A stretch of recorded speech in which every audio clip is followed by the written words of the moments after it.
Right, so here we have our monosaccharides, carbohydrates, proteins, and fats. And we're just going to draw a little schematic to hopefully help you understand these better.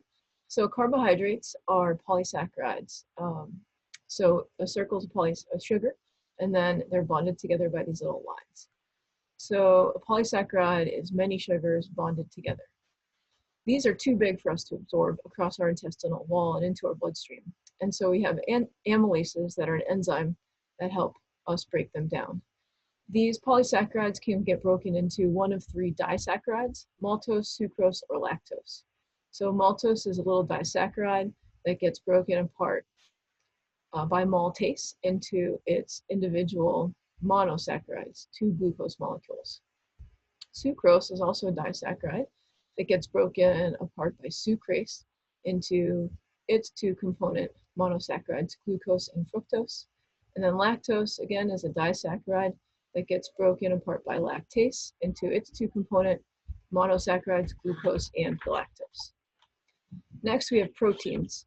So proteins are we're going to use those squares. These are individual amino acids bonded together. And so we have a whole long line of amino acids. Again, the squares bonded together. The bond is represented by the line.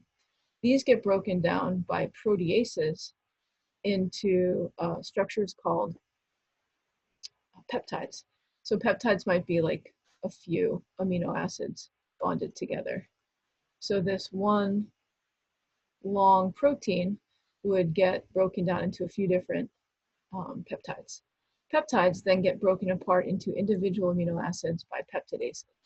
So now we have just a bunch of individual amino acids. And then lastly, we have fats. So fats, we're going to look at a triglyceride. So we have this glycerol backbone, and then there's three fatty acid tails that come off of it. Fatty acid tails are made up of a lot of carbons. Lipases are the enzymes that work right at that bond between the fatty acid tail and the glycerol backbone. And so from that, we get still a glycerol backbone with just one fatty acid tail. That's called a monoglyceride. And then we just get some fatty acid tails that break off all by themselves, and these are called free fatty acids.